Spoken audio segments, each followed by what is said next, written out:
Hey everybody, it's me Ghost Critic, and today is Wednesday the 31st of August.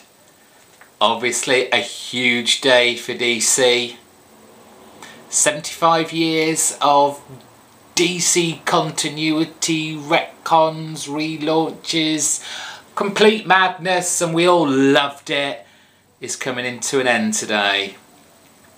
It is, of course, Flashpoint 5.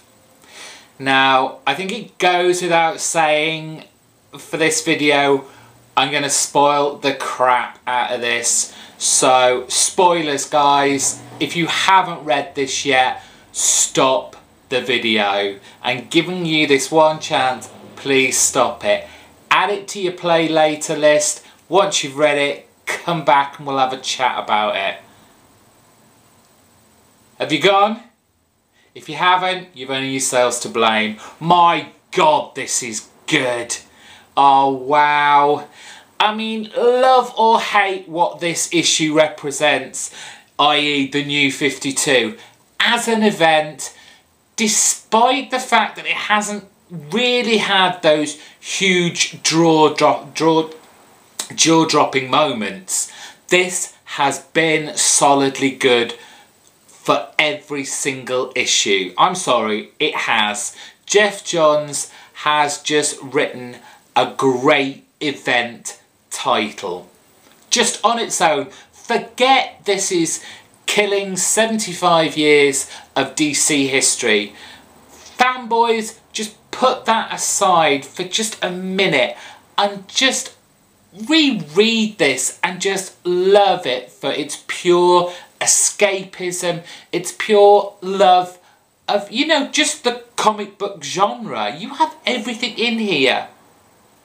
But anyway, let's get on to this issue. And where did we leave it at Flashpoint 4? Well, Thwain turned up. The baddie of the whole piece, so we thought. But in a twist that maybe we should have seen coming, maybe you all did, Thwain's got nothing to do with this. It's all Barry's fault. It's always the good guys that screw these things up and they blame everyone else. And as always, it's for purely selfish reasons. Okay, so we find out Barry, yes, he is actually the villain of the piece. He's the one that's caused this alternative universe because he went back on his cosmic treadmill to save his mother, to stop Thwain from killing his mother. And this caused all sorts of time crashes, breakdowns, smashes, whatever you want to call it. This is what caused our Flashpoint universe.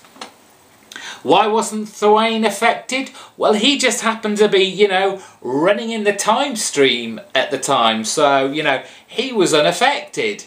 And he takes great joy in telling Flash this. But, you know, as he's telling Flash this, you know, he's making his threats that he is untouchable now. He can go back in time and kill Barry in his mother's womb, or he can kill him right now. He can't do anything about it. What does Batman, Thomas Wayne, do? He just picks up a sword and skewers him.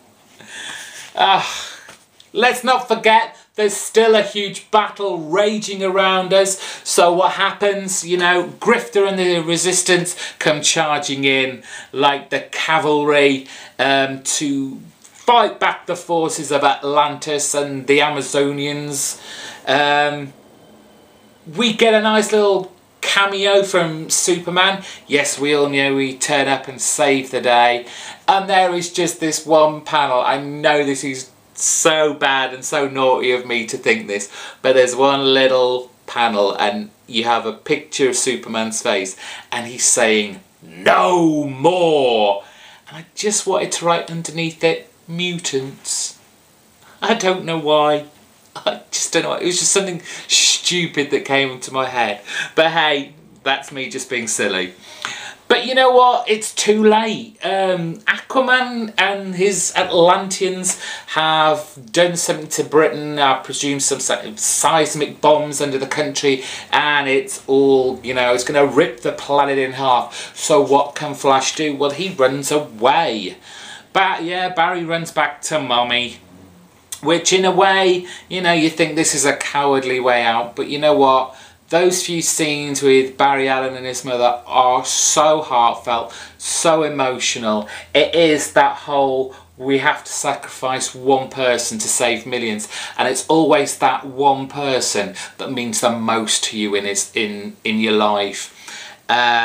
So yes, Barry has to rush back in time to go back to his own self when he's running on the cosmic treadmill, when he was going to stop Thwayne from killing his mother and stop him from stopping Thwayne from killing his mother. Oh, it gets complicated, and you know this is really gonna, you know, kick either DC in the nuts or it's gonna kick Barry in the nuts. You know, it's bad enough that Barry messed around with a timeline to begin with, but now he's altering a timeline that's already been changed. Screwed up. It really is screwed up. So yeah, and then this whole 3 timelines thing starts. What is that about? Looking at the 2-page splash that you get from it, you kind of get the DC Dark kind of characters, which is almost like Vertigo, the Vertigo titles, but we know Vertigo isn't going away, it's staying as it is. But you have got the DC Dark characters, so that's one timeline. Then you've got what I kind of like to call the DC Retro and Wildstorm kind of universe. And then you get the normal DCU from, you know, X amount of years ago, because you see Barbara Gordon there in, you know, full Batgirl outfit. And there's some mysterious woman telling Barry that all these 3 timelines have to become one to be able to go back to how things were. We don't see how he does that, because the next scene we have Barry waking up back in the science lab and everything's normal again. Or, you know, so we think. Barry shoots off, goes to see our DCU version of Batman, yes, Bruce, and explains everything that's happened. And, you know, another kind of quite emotional few panels where Barry gives Bruce a letter that his dad gave him in the alternative universe, just to remind Bruce that, you know, his dad loves him, will always love him, and that was it. That's old DC, old DC, gone. What did you guys think? Was this an apt ending for 75 years of DC Comics? Probably not, but what else could they do? I enjoyed this so much. I thought it was a fantastic read.